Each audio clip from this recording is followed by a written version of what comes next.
Leah, I'm so excited to have you here. Oh, it's so great to be here and speaking with you. Thank you. Thank you. It's we were recently connected and it's strange we were never connected before because we're so meant to be connected. It And really isn't it feels that. weird? But timing is everything.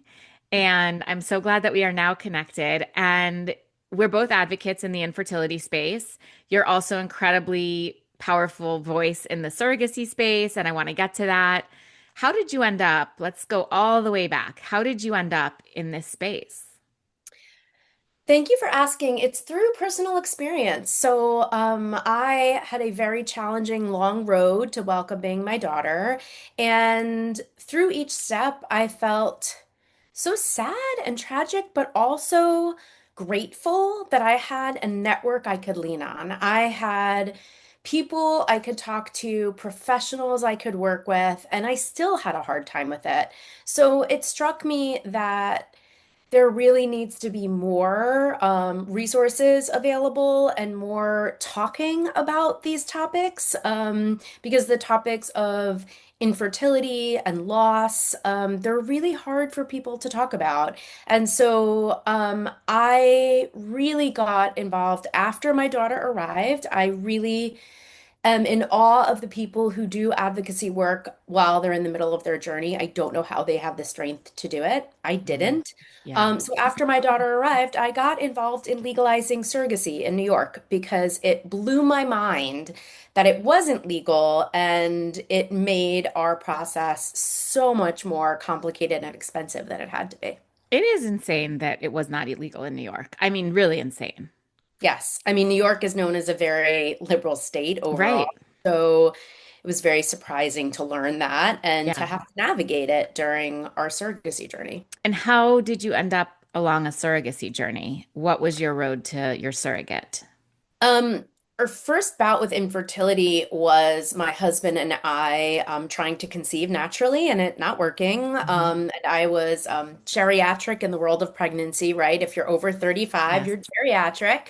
So Um, rude. So rude. so rude, not fair at all.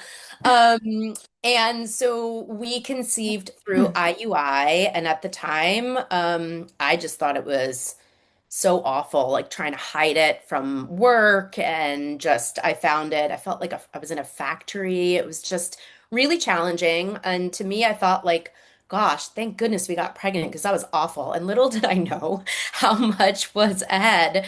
My Oh, pregnancy was wonderful, but we had a major tragedy. My uterus ruptured and my son was stillborn, and I was unable to carry again. And I'm when that so sorry, happened, Leah. yeah, thank you. It was obviously so unexpected. One of those things I think no one prepares you for. Doctors don't say, I went to the birthing class and it was like, well, do you want an epidural? It wasn't like, well, if you have a stillborn, here's what it's going to Right. look like, right? Nobody goes through that for you. And each individual mother's experience really varies based upon the hospital they're at, the support network they have. And like I said, I was lucky. I'm lucky to be alive, and also felt grateful that when the doctor told me I couldn't carry again, I realized surrogacy was an option. And so I actually knew two people in my life who had done surrogacy because they are cancer survivors and Mhm. were unable to carry. They had hysterectomies, and they worked with me to really not, I shouldn't say worked with me. They helped me, they guided me, Yeah. they gave me hope. And Mhm. having that hope meant everything. And so I really wanted to give back and be a part of it, but I found that too hard to do until my daughter was here Sure. I get and that completely. healthy. Can we talk a little bit more about your stillborn? Of course. Did you name him and do you want to share the name? Sure, his name is Christopher. Christopher. He was actually due on Christmas Day, which we thought was magical and beautiful and like really special. But we didn't name him by the time we left the hospital. The birth certificate says just baby boy, because we just didn't know what to do. We felt Mhm. really lost and confused. And so we named him in the, I would say, even months that followed. We felt like we wanted to it was a sign of that he existed, a sign of respect. And I think when a stillbirth happens, I didn't have anyone I could call and say, "Oh my gosh, I know you experienced this too. Like, what did you do?" And as time went on, I realized there were actually a lot of people I knew who had stillbirths, but they just didn't talk about it. Yeah. And so what that meant for me was not knowing some things I wish I had known. So in the hospital, the nurse suggested we meet our baby, and I had an emergency C-section, and so the baby was taken from me rather quickly. I was knocked out for it, and so I didn't see the baby at all, but they suggested we see our son and see him quickly. I was on so much morphine. I was on so many pain meds. Like I was just not like didn't feel like it just felt like I was living in an alternate world. But they said you have to see him before his body gets cold because he's going to the morgue. And that was like, wow, okay. And, we just said, well, what should we do? And she said, I think you should meet him. It's not going to feel real if you don't. And we did. And I'm so grateful that nurse gave us that advice. And, I got to hold him and see his face, which looked really peaceful despite all of the, drama and tragedy that he had been through. Um, so yeah, I wish I had spent more time with him. I wish we had more photos. Like there's just things I didn't know because you're not Right. prepared for it. How far along were you at that point when that 31 happened? weeks. 31 weeks. So you were able to hold some form of a baby. Oh yeah. I mean, Yeah. he just looked like a tiny baby, Hmm. and fully formed baby, fingernails and everything. So it was very strange, and they brought him to us carried and wrapped in a blanket with the hat, like just like you see every other baby. Yeah. So it was very odd. And by the time, we were meeting him, it was, gosh, I don't know, late, like 9, 10, 11 o'clock at night. And we had been through so much, it was Yeah. very hard. It was very strange. But I'm glad that we did. I'm really glad that we did. And yeah. And then, you'll have to make arrangements for like cremation or Yeah. whatever, like all those things. And that's just not what you were anticipating. Like, I just wasn't anticipating, we were like the week before, my husband had like painted the nursery. And I had driven to work that day with a crib in my car because I had Mm. picked up a crib from my cousin over the weekend and didn't get a chance to take it out of my car. So I showed up to work that day with a crib in my car, right? So like that's the mindset we were in. And it just everything changed in an instant. It was very odd. Mm.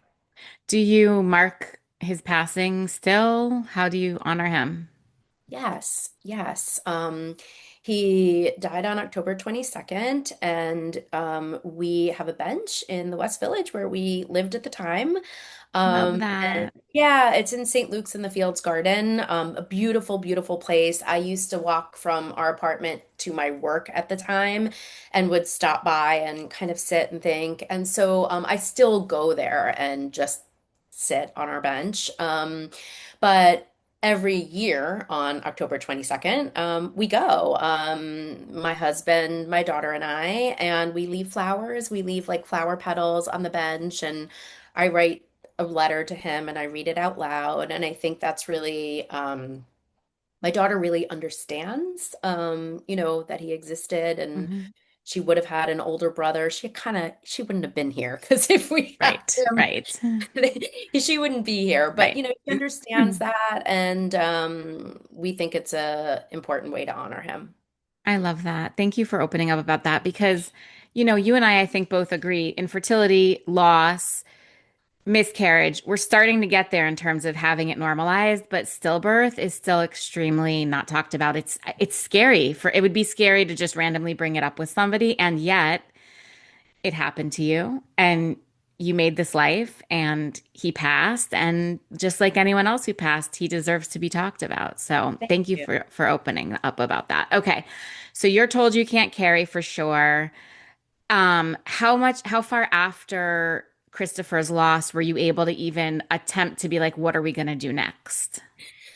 Um, we already like my mind was in motion when we were in the hospital. Yeah.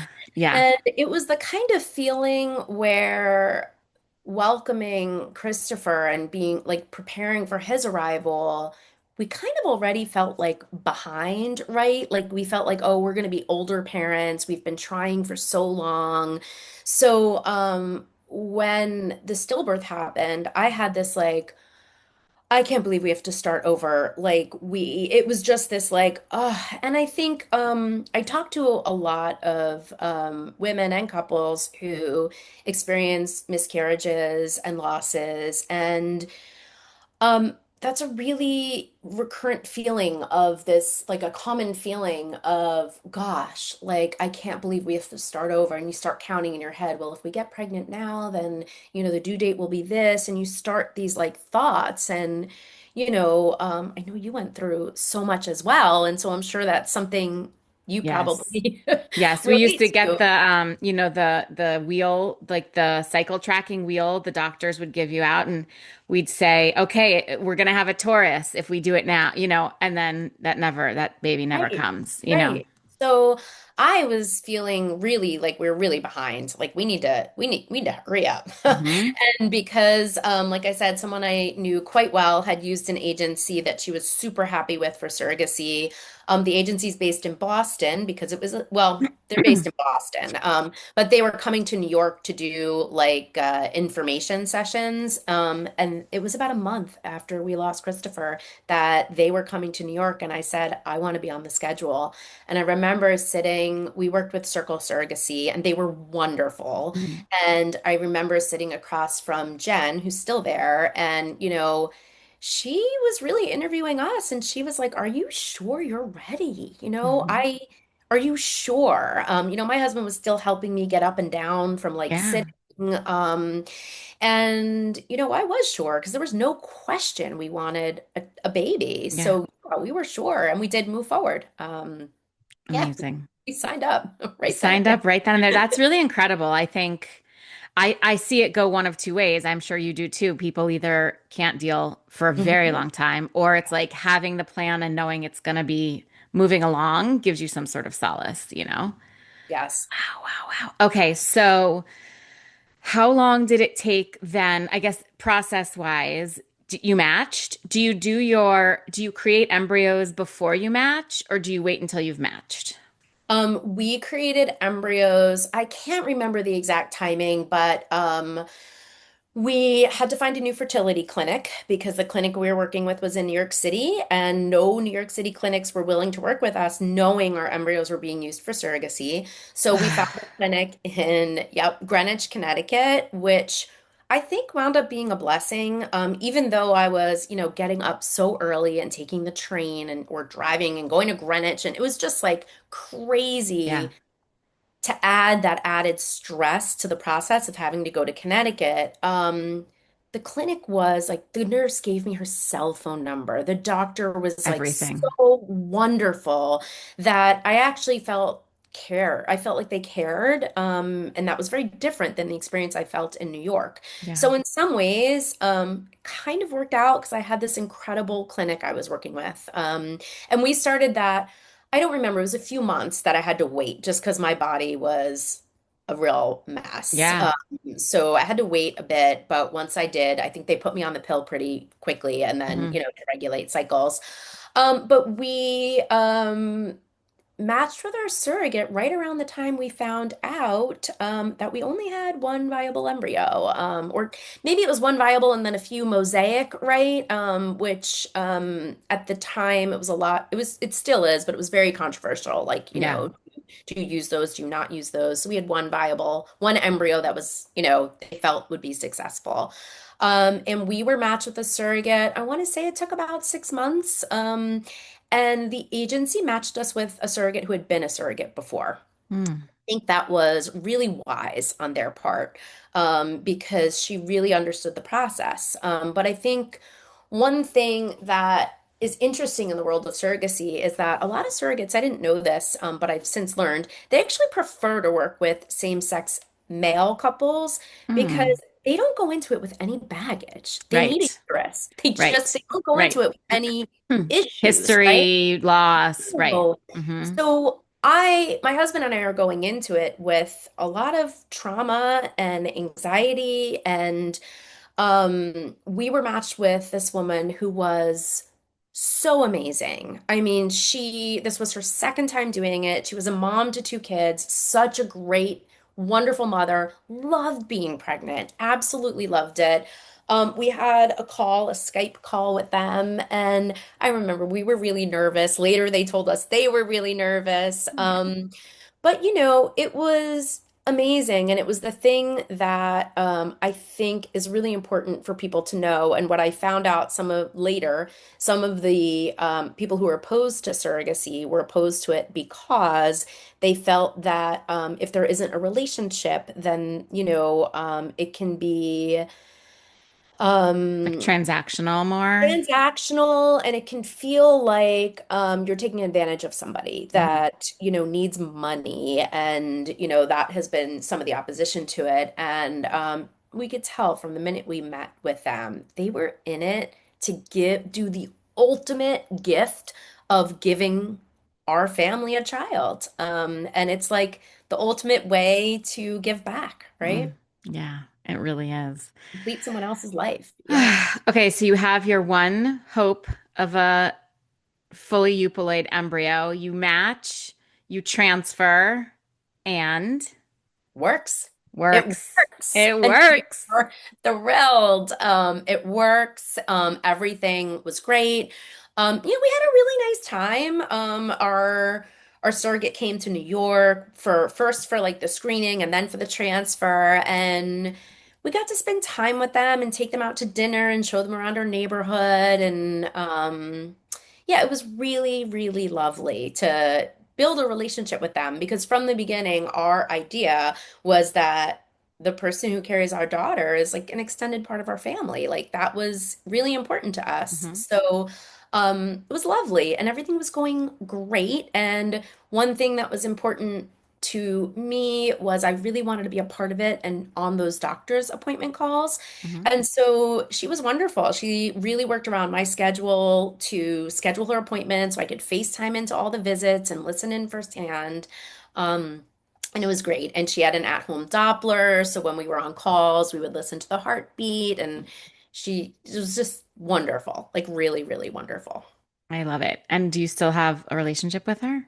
Yes, Uh, right, we follow each other on social media and we yeah. like text every once in a while and talk from time to time, and she's really wonderful. I think if we could and had more time, we would be visiting her more frequently. She'd be coming here, but life, Yeah, life with the family totally. and kids. But she's wonderful and we're in touch regularly. I love it. Okay, so and at some point your advocacy work starts. Tell me how that happens. Um, That happens later on after Hmm. Carolina arrives. But Carolina is not actually the baby that our first surrogate was carrying. Yes. That's what I So thought, but I didn't want to say just in case. yeah. Okay, so tell So me. everything was going great with this pregnancy, and she was like the most responsible person. She would go to the doctor and say, "Oh, there's a wait in the waiting room, or whatever. There's traffic getting there." So I was expecting her to call for a FaceTime. I was at work. It was the week between Christmas and New Year's, so work was kind of quiet. I shut my door. I was like waiting for this call to come by. And also it was like we had just it was Christmas, which was a little bit sad because that was when Christopher was supposed to arrive, right? So we were like, and she just wasn't calling. Not was she wasn't calling, she wasn't texting, she wasn't saying she was late. And I called my husband, I said, something is wrong. And he's like, no, no, no, no, it's fine. I'm like, no, no. He's like, no, her phone probably died. I'm like, that is not her. Like, Hmm. something is wrong. Hmm. And sure enough, about 45 minutes after, we got a call that we had to get to Kentucky as soon as possible. They found an irregular heartbeat and a lump somewhere in our daughter's chest and told us that it was a dire situation and we had to get there as soon as possible. So I just cried the entire way there. Did you I mean, drive?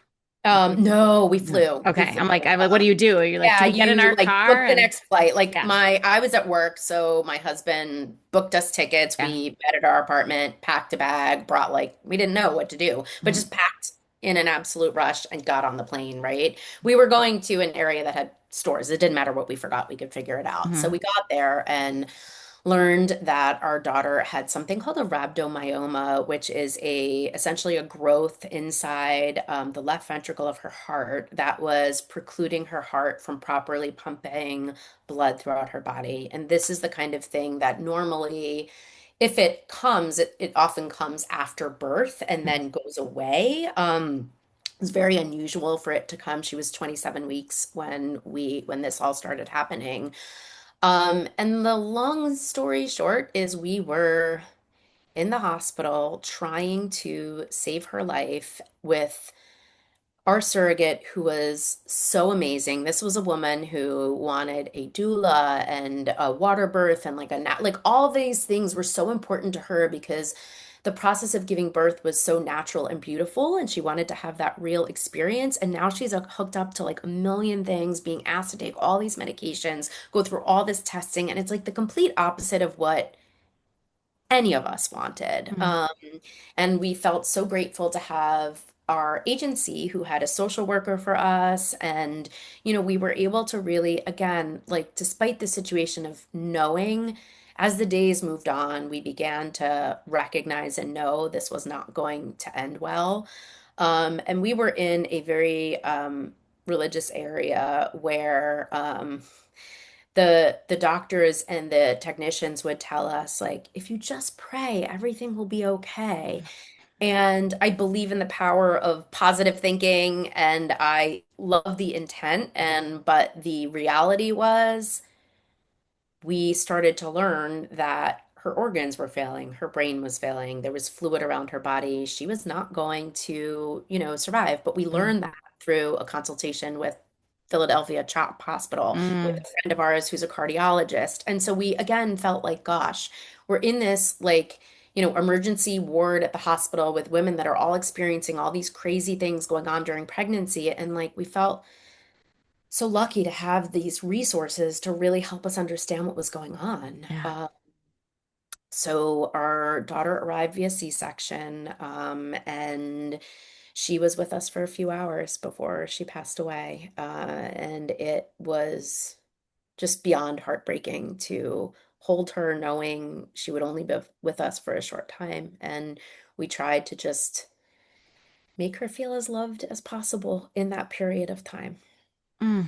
Carolina or Carolina? What did? Oh, so Carolina's our daughter Okay, is with us that's today. your okay. Her name was Avelina. Sorry, yes, Translates Avelina. no, it translates to little bird in Italian, and it is my husband's a big Grateful Dead fan, and Okay. there is a song, Bird Song, and it talks about a bird who was with us a short time and flew away. And Mm. he played that for her when we were with her. And my father-in-law, who passed away before my husband and I got married, he's from a town called Avellino in Italy, and so it is. A little nod to him to welcome her, to the other side.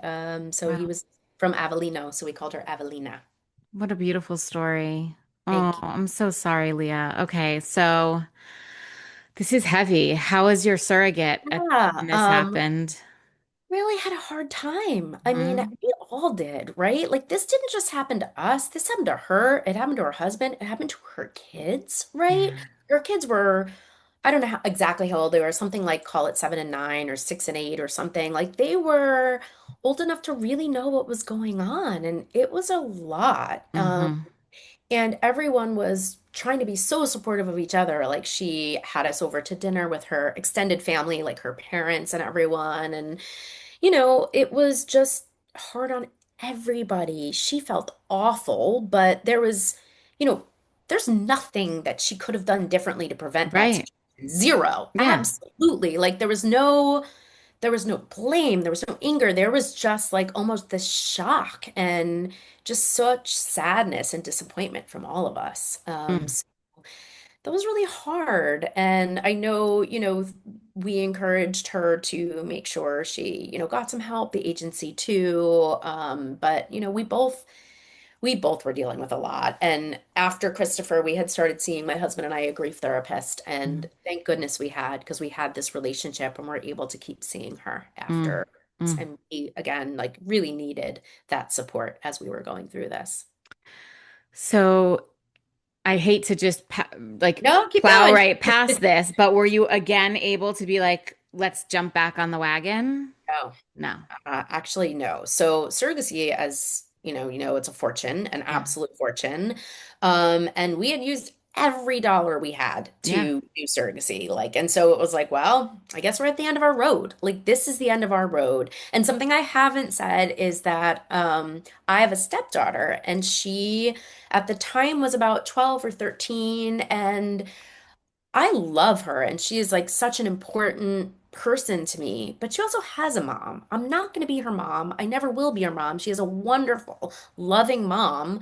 And so, I really always wanted a baby of my own, but I tried to put it out of my mind and say, this is our family and wow, we'll be empty nesters so much sooner than we thought and try to think of all these positive things.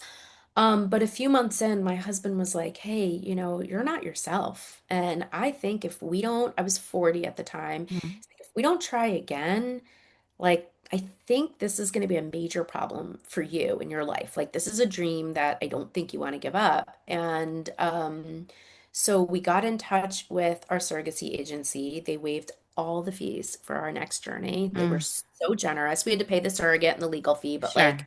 they waived the vast majority of fees. We got in touch with our clinic. They worked with us in a way I couldn't even imagine they would work with us. Mm. And I learned that I had started a new job and they had an IVF coverage and a surrogacy benefit. And it Oh was my like, God. this is a sign. We have Yeah. to try. Yeah. So we did the IVF. We knew one round was going to be covered. So we said, we'll do one round. And if we get an embryo, then we'll have a decision to make. And sure enough, we got an embryo. Again, it was Yay. one embryo. That was it. We didn't even get any mosaics. We got one embryo, just Yeah. one embryo.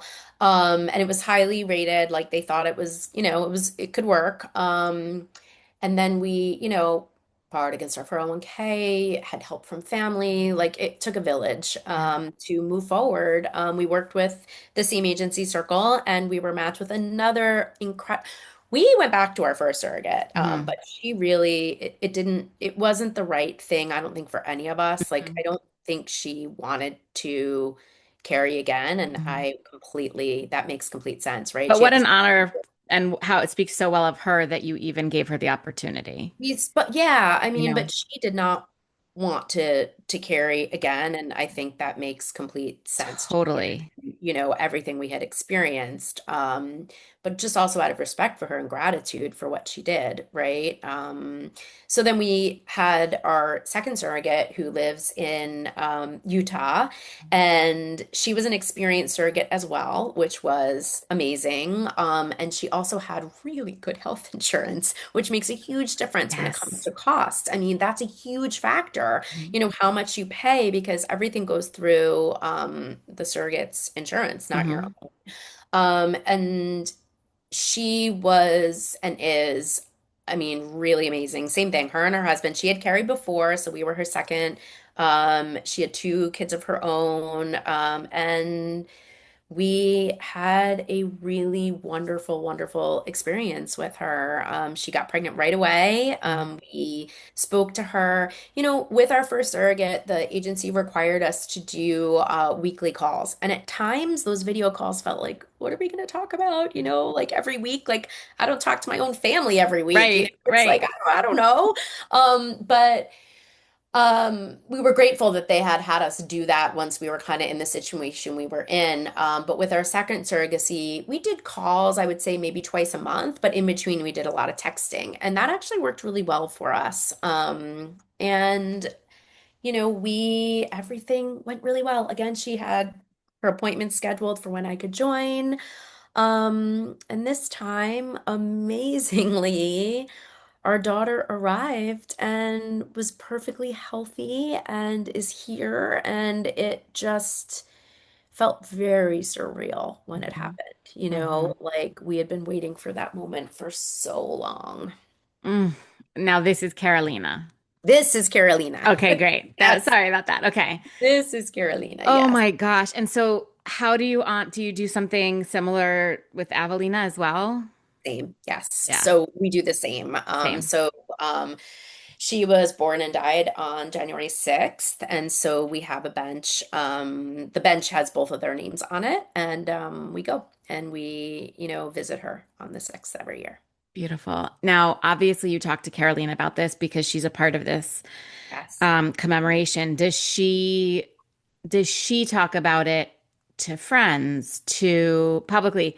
I ask specifically, our kids are around the same age, and my kids learned that I had had several losses. And so they, the next day, told their like schoolmates that their brother died, and Oh, not true, not what happened right, in the right, same way. right. But I realized, oh my gosh, we have to explain that this isn't, or maybe it is commonly talked about. But anyway, I'm very Yes. interested and curious how parents handle this topic with their children. Yes. So from the beginning, we knew we wanted her to know how she came into this world. She is so loved and so wanted. So from the beginning, she's been coming with us to the bench. We've been explaining to her that these two babies came before her.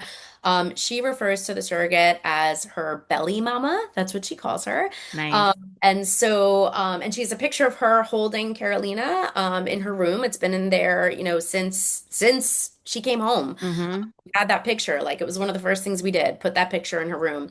So she very much knows it. And yes, it comes up. So sometimes it'll come up. We'll be on a play date and I don't know, one of the moms has a belly and a baby. Carolina will say she has a baby in her belly, but mommy, but not like you. You didn't have me in your belly. I was in a different belly. And Right. so she talks about it.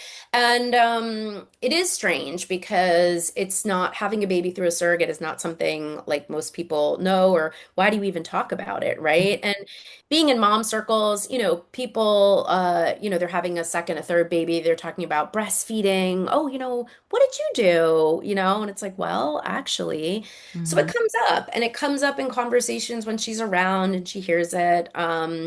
So we talk about it. We talk Mm-hmm. about it openly and we explain. And each year I do explain to her teachers as well how she arrived and what the story is, because sometimes she will draw pictures that show her belly mama. And that's a confusing thing if you don't understand it. So we always tell her teachers so that they're Nice. aware and they know.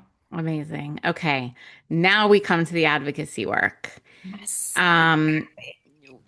I mean, I imagine, look, you might never ever heal from these losses. Maybe you do. You certainly are putting the effort in to try. And healing from them doesn't obviously mean that you're forgetting them. But Carolina must have been just so healing in so many ways by So, mistake? yeah, it was just so wow, just to have her and see her there. And she was home with us and she was a real baby. Yeah. It was kind of incredible. And she arrived in 2019. And it really took a bunch of months to realize that like we weren't gonna lose her, right? She wasn't gonna you have all these crazy thoughts like, was she gonna die in the middle of the night? Is she gonna I was like going in her room and touching her, making sure she was breathing all the time. And I was like, this is not normal. Mm-mm. But you just worry. Yeah. But I guess maybe it was probably around like November or December that I started to feel like, okay, she's here to stay. And this was so hard and it shouldn't be that hard. And what can I do? So I saw that this group called Men Having Babies was having a surrogacy conference in New York. And I didn't really know anything about it except that it was super convenient and free to attend. So I just signed up.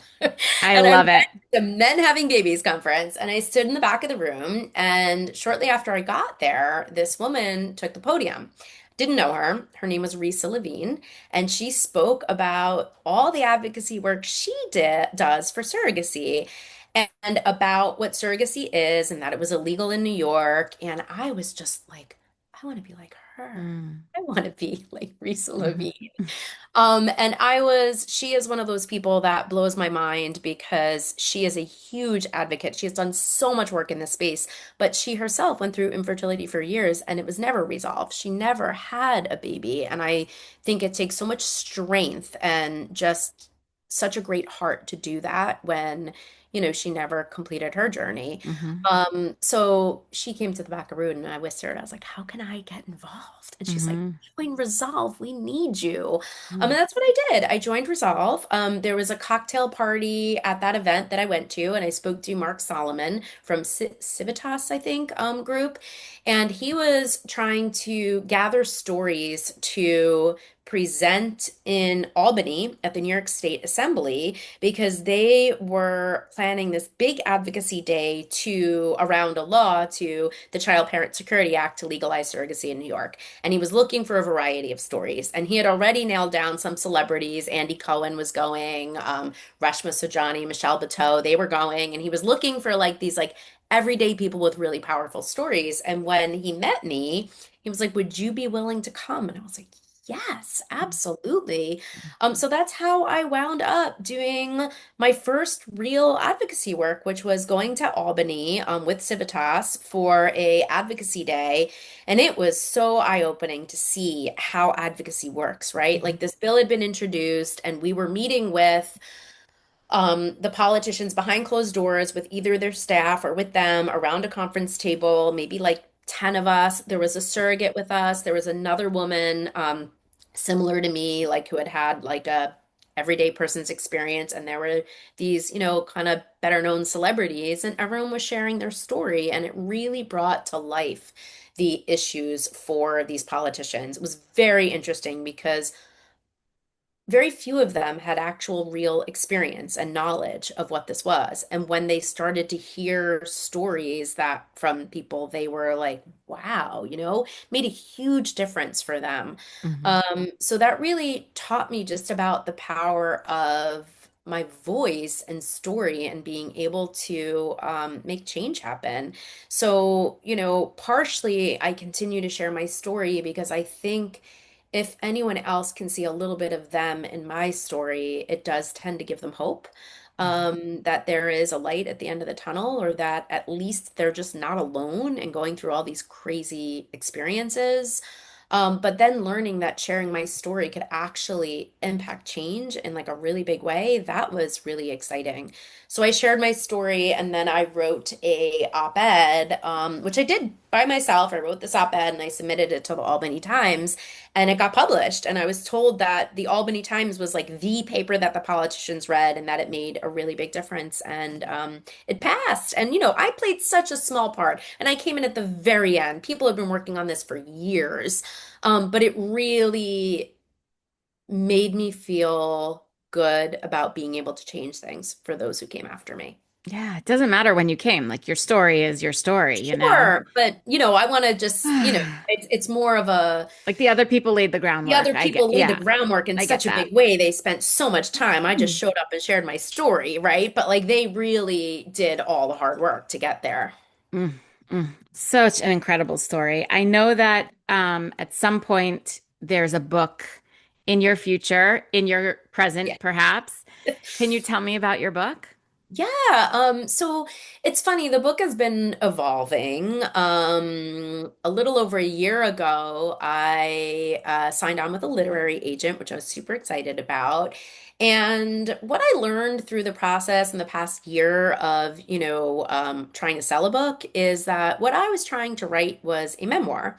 And I am somebody with a very modest, small social media following. Nobody knows my name. It's not, I'm not going to come out with a book and everyone's going to buy it because they know Because you're who I not Barbara am. Streisand. I get it. Right? Okay. Exactly. And so the initial feedback from my agent was, this isn't going to work unless you can change it somehow. So initial feedback was the memoir wasn't going to work again because I wasn't really famous. And I should look at changing it into this story that would interweave my personal story with the history of reproductive rights and maternal health care. So I Mm, started doing that. I started writing that. I did a proposal for it.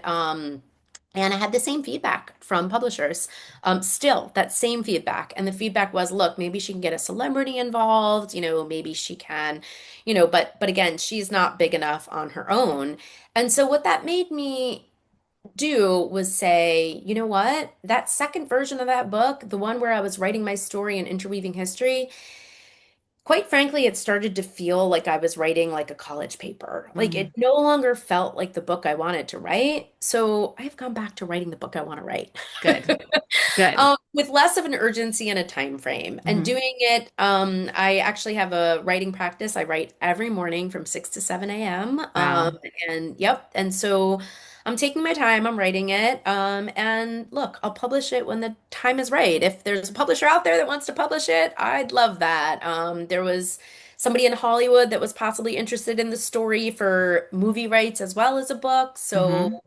those things take a really long time to Let's come put it together. out there. I So love put it out that. there I and love that you for never you. know.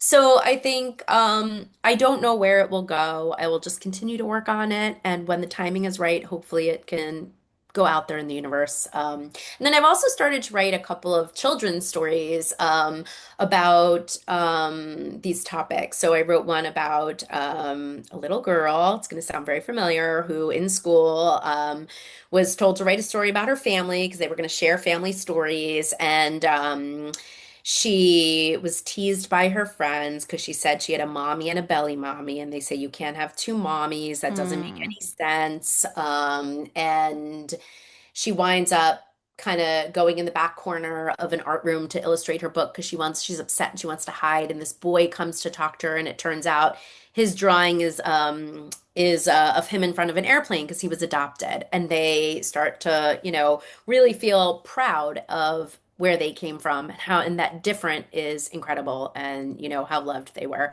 So I've been writing some kids stories I and love that. going out there with that, and who knows where it'll go. But ultimately the goal is to share these stories because I know from speaking to people that when they hear these stories, it does really help them to feel seen in what they're going through.